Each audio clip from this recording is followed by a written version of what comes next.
they have 500 in their army and 260 prisoners, so it's really not going to work out too well, is it? Oh, hello. There's another one. Get him!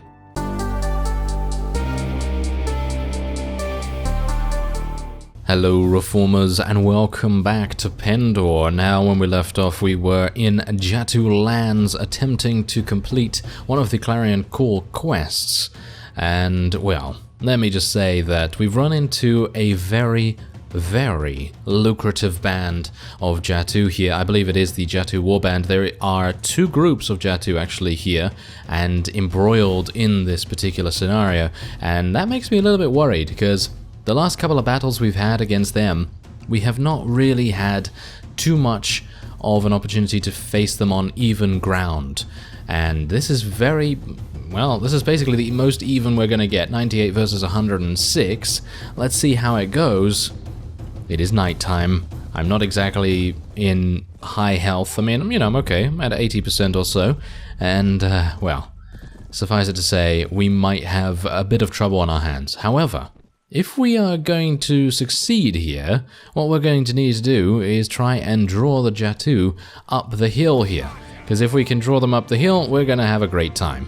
If we can't, then we're going to have the worst time ever, because obviously most of the battlefields around here are going to be extremely flat, because, let's face it, it's the Jatu flatlands, you know, it's the plains. It's where they do all of their Noldor slaughtering, if they can. And yeah, it's definitely something that we've got to be a bit careful of, that is for sure. So I'm going to make sure that we don't necessarily get charged at the greatest amount of damage ever, because if we allow the Jatu to charge at us on a flat surface, we might as well just concede. You know, we might as well just surrender and hand over all of our weapons and gear and even all of our money as well, because, well, they would defeat us extremely quickly and easily as a result of them having superior cavalry forces. I mean, we have 22, you know, we have 22 on the battlefield right now, which is okay, you know, it's actually fine to have 22 cavalry. Against anyone else, I'd say that's decent, but against the Jatu, no. I mean, you know, all of their units are basically cavalry, so it's basically upgraded Khergits, isn't it? Upgraded Khergit Khanate. They're very good. Alright, so I have told our infantry to stay closer together, so if they do end up getting killed by lancers, then at least the Jatu Lancer or whoever attacks them is going to be stopped in their tracks.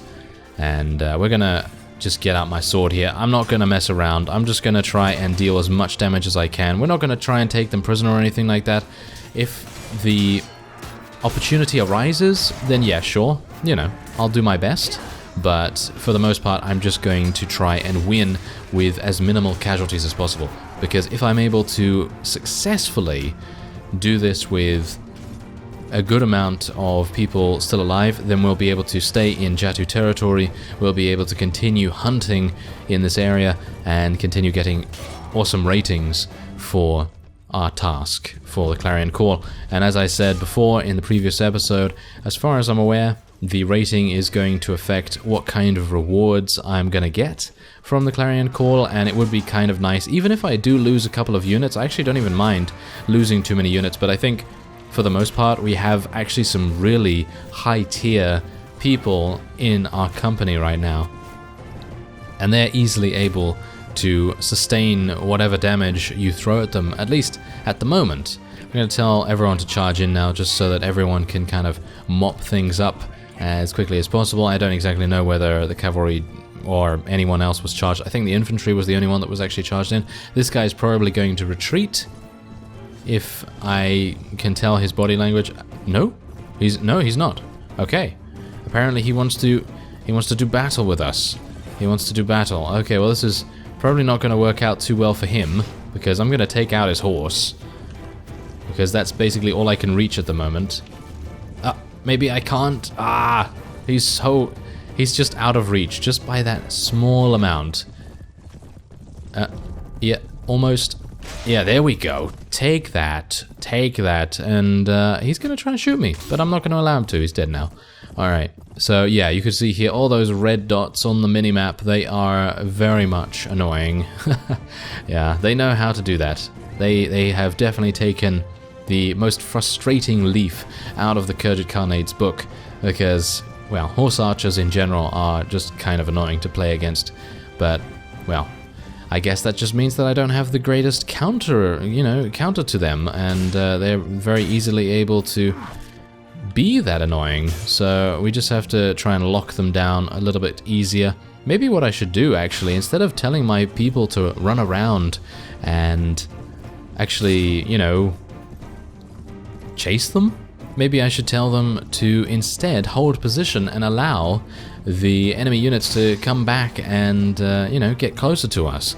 And that might make more sense, because then we can tell our cavalry with renewed vigor to charge at the Jatu once again when they get a little bit closer.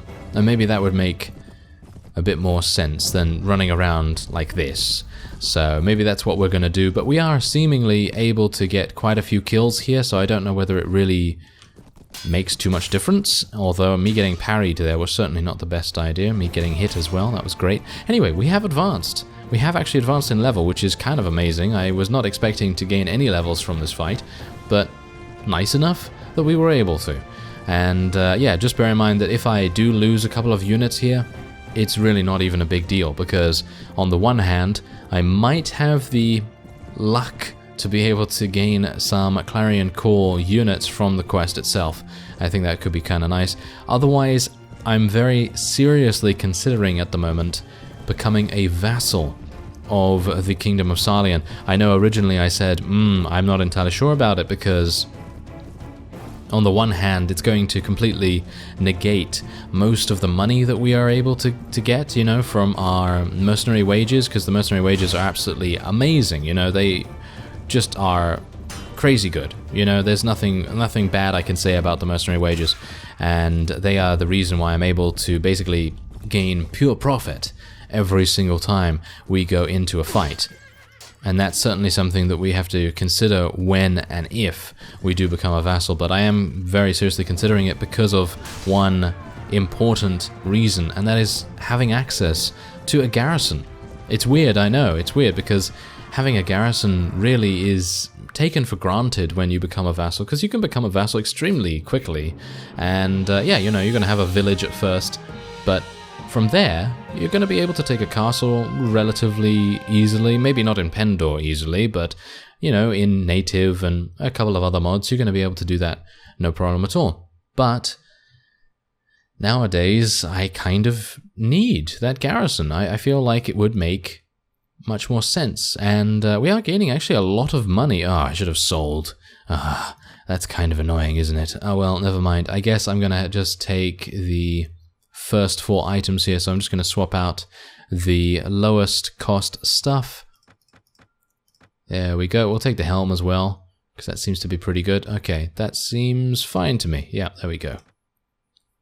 Alright, so this is the main reason why I wanted to attack them, with the exception of the fact that they did actually have a couple of Noldor prisoners, but I know that you can't take Noldor and rescue them, which is a real shame.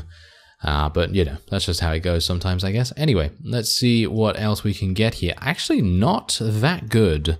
I actually thought they had much better units available here, but it seems like I was overestimating what they had, because I literally was just blinded by the number. They had 66 prisoners, and I think they had 12 Noldor nobles and 12 Noldor rangers and something or other, and it was just absolutely amazing to see that number available there. So it would have been really nice for us to be able to take them, but unfortunately that's obviously not going to happen. Okay, so I guess I'm just going to take some peasant women. I mean, I could generally take these right here, but I don't know whether the Ravenstone are going to declare war against us. The mercenary warriors are not exactly great for their price, and the Mist Mountain Raiders are just too low level. I might as well just take the peasant women then. So there you go. That's what we're going to do, and we'll just capture these guys, and we'll move on. Now let's just take a quick look and see. We now have almost 14,000.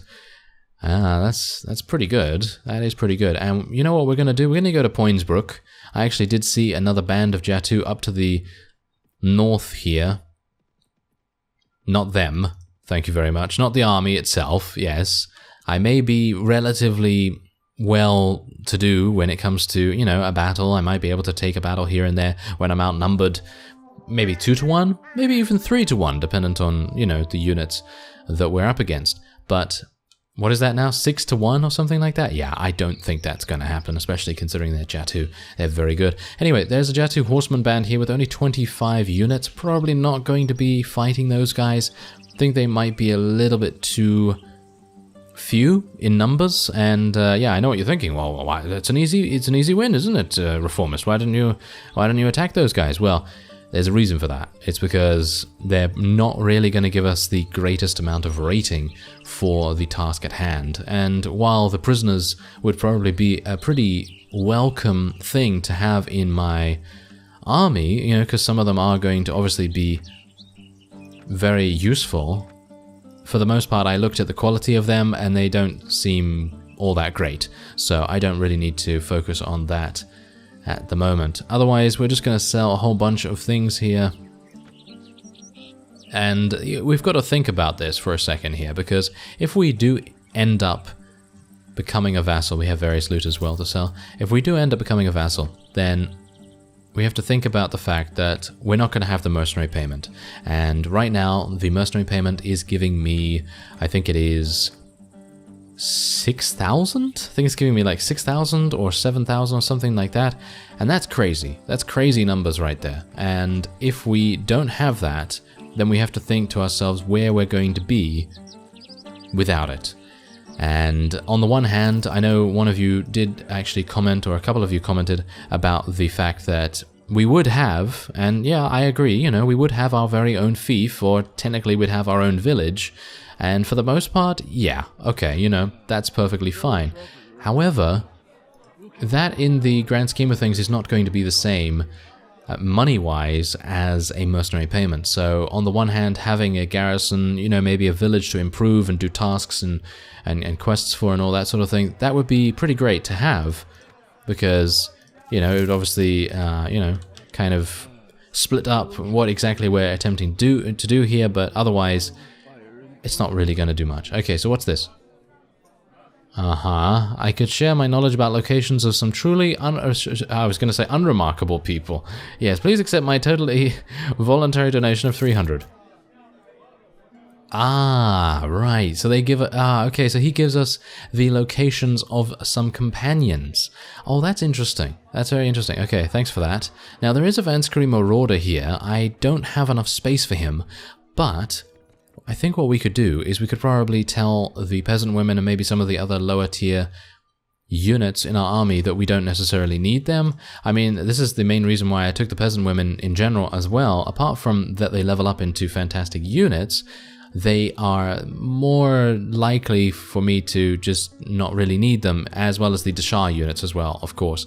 Because the Dashar units, I don't really need them either. The Mist Mountain Warriors, don't really need them too, and yeah, I mean, I'd like to make space for the potential Clarion Call units. I don't exactly know whether we're going to be getting any, which is indeed also a bit of an issue, but let's actually just take a look at the stats of the Mercenary Sergeant here. A lot of people have said that the Mercenary Sergeant are not that good in comparison to how much they require for their wages. And yeah, I mean, for the most part, I think that they're pretty decent, pretty solid units. They have solid battle stats all across the board here. You know, 7 in basically everything apart from shield, and then they have 8 in Iron Flesh. 7 in tactics doesn't really make any difference. 30 in strength, 81 HP, pretty good, and 320 proficiency. Now, of course, if you take a look at their cost, it's 102 per one. That's a lot of money. You know, that's a lot of money in comparison to the Doom Guide, which has 250 as their wage. So if you think about the Doom Guide versus the Mercenary Sergeant, I mean, if we take a look at the stats of the Doom Guide here, you can see that obviously the Doom Guide is just that much better. It has, you know, just has like crazy amounts of good, very good levels of combat stats and everything like that. But let's just say we go to the Heretic Magnus here, and has less stats and everything than the Mercenary Sergeant does, as well as less proficiencies, of course, and I think it has 11 less HP, and that's exactly the reason why I would assume it is also less weekly wage. So maybe the Mercenary Sergeants are actually not that bad, but maybe, you know, as I say, if you were to improve some of these other units here, like the Heretic Magnus was to, you know, be, what's the other Heretic unit? the Heretic Inquisitor, isn't it? A Heretic Inquisitor or something like that. If you were to have one of those, I don't know whether you can actually take them prisoner though, because they might be actual undead. But the point is, if you had to have one of those, then they'd just be an upgraded version of this, and that would be pretty awesome. But anyway, I think I'm going to disband these, and we're going to go and take those Vanscrees. I don't exactly know how many they have, so I'm just going to disband 6 units for now, and we're going to... Oh, that's actually pretty good. Okay, yeah, we'll just take those Vanscree Marauders, thank you very much, because they are going to advance into Vanscree Raiders, and they may not be very good right now, but they're going to advance into some extremely effective units. We have 99 out of 100, so there's nothing else for us to really do here. So let me improve my stats a little bit here. So I suppose eventually it would be a good idea for me to continue increasing our charisma. So let's just think about this for a second. If we get 4 from the 2 elixirs, yes, once again I'm doing that calculation, isn't that fantastic? And if I get 18, so I need to get what, 14 charisma, I guess. So let's get another point in that. And what else do we want to get here? More inventory management, more trainer, more athletics, weapon master. Nah, I guess we'll just go for some more trainer because that makes the most sense, I suppose.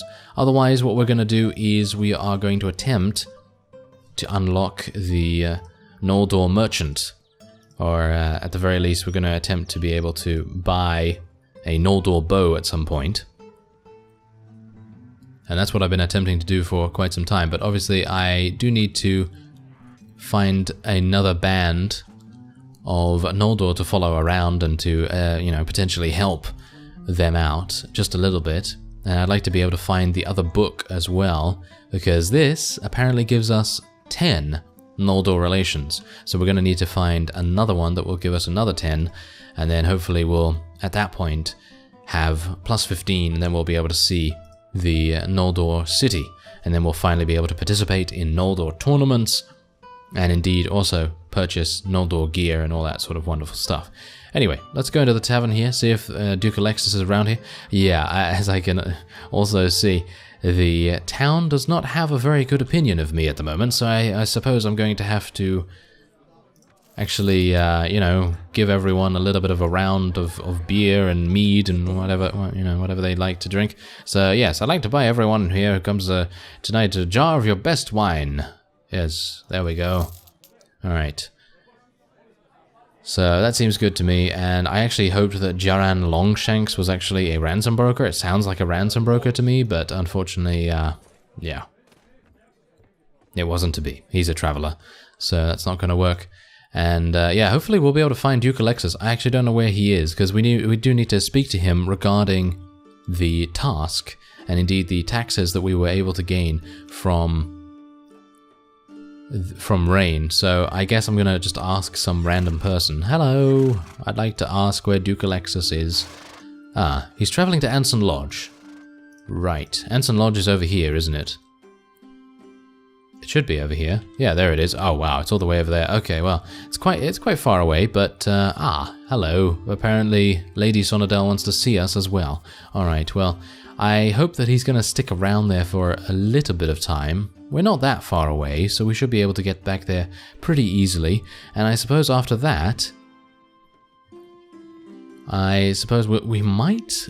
I don't know. I think I may have to give it maybe another 1 or 2 episodes before we become a vassal, because I'd like to make sure that we have enough money.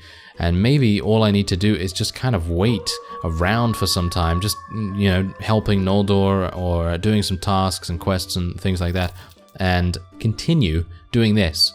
Just literally gaining cash. That's it. Because if we look at the breakdown here, you can see that the mercenary payment is giving us 6,400. Personally, you know, albeit, you know, some villages might be able to give you about 2,000 if you look after them. You know, if they never get raided, if you give them the greatest improvements possible, and just generally ensure that the villagers in the area are being able to trade without any problems whatsoever, then you're probably going to get, I don't know, 1,000 to 2,000 at maximum, I'd say. I don't think I've ever seen a village give 3,000, maybe once. And yeah, that was, I think that was in a kind of a different mod. And there's Duke Alexis, that's great. He's finally appeared. And yeah, so we're going to be losing quite a lot of money every single week if we do decide to become a vassal. So that might be a bit of an issue. And I do have to apparently give... yes, I forgot about this. I do actually have to give him some money. Now, he is going to give us some money back. And it does mean that he is now neutral relation with us. So I suppose that's decent enough. Oh, apparently he needs Kasim. Ah, right. How long will you be needing him? Okay, sure, go for it. I don't really mind about leaving Kasim with him because Kasim does tend to have a bit of an issue with someone else in our party, so it's not a real big deal. I still need to find a ransom broker though. Maybe I should have checked at Ravenstern, but I suppose I was just very, very focused on finding Duke Alexis. But anyway, let's go into the tavern here and see if I can find that ransom broker. There's a town thug. Don't speak to me, town thug. Thank you. I'd appreciate it. Yeah, well, it seems like if I'm unable to find a ransom broker, I'll just have to head back to Jatu territory and continue fighting, and then maybe we'll head back to Laria and see if we can hand in the quest. Maybe I should just go and hand it in now and just try and be a little bit more ruthless with what units I want to get rid of in my army here, but obviously I think it's maybe it's a bit of a gamble, because I'm not entirely sure if I'm going to be given any units at all, so it might be a bit of an issue. Alright, so let's just sell everyone there for 2,000, and yeah, I think we're pretty good here. Can I learn any additional... Ah, there we go. Apparently I have not learned every single poem. That's fantastic. It really depends, though, whether Lady Sonadel actually wants to hear it, because obviously we have technically maxed out her relation with us. Well, enough to be able to, you know, instigate marriage, I guess, to initiate that. So, yeah, hopefully... hopefully it's going to work out in the end, because if we become a vassal, then we should technically have the go-ahead to marry her instead of just being a lowly mercenary. Ah, hello! It seems like there's someone here that we want to fight.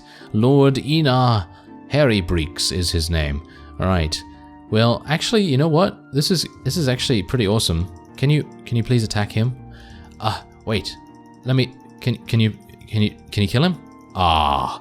Okay, apparently the Noldor are a little bit slow here because, let's face it, they only have 500 in their army and 260 prisoners, so it's really not going to work out too well, is it? Oh, hello. There's another one. Get him. No. That's crazy. Did you see that? That is absolutely crazy.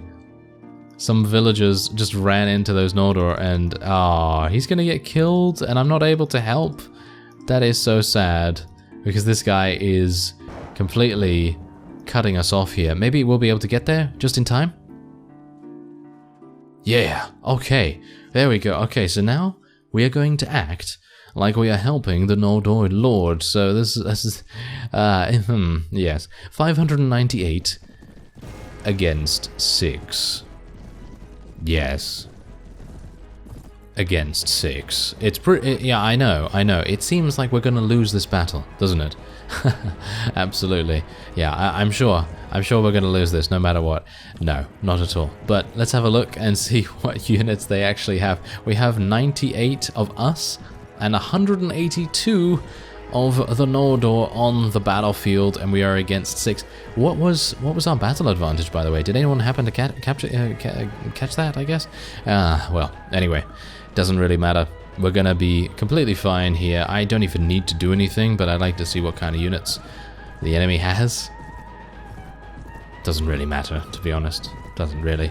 I mean, I don't blame these guys for being a little bit slow to come over here to engage us, because they're really not gonna have any chance whatsoever. Okay. I'm actually kind of weirded out at the moment, because it seems like the Noldor are not immediately going for the enemy, but I suppose that's because they are technically... Oh, that was actually kind of nice. Taking out that Fyhrr Berserker with my blunt lance is certainly going to make a huge difference to our... well, to our money gain. I mean, I think we can sell one for about 500 or 600 or something like that, so that's pretty good. Anyway, there you go. That was easy enough. And are you going to give us relation? No, you're not going to give us relation. That's kind of a shame. That is actually kind of a shame. Anyway, I don't exactly know whether we should let this guy go. I guess we shall, because honor is very important to us right now. And we could also take a heretic worshipper and a heretic minion. I guess that's good enough. And we'll take the Fyhrr's Vain Berserker. Now, I do need to move away very quickly here. Although, actually, what's actually going on there? Whoa, that was some weird pathing. Did you see that?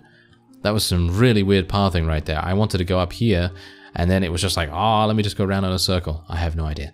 Anyway, yes, unfortunately, we didn't get any relation because Eldarian obviously was able to win that battle, no problem at all. That's the reason why I wanted to get involved in the battle a little bit quicker, but unfortunately that was not the case because of Ithilrandia running a little bit of interference there. Anyway, we have another 14 days to get some rating with the Rangers of the Clarion Call, and I suppose we'll do that in the next episode, and then return to Laria and see whether we'll gain any units. I thank you very much for watching, and I will see you next time.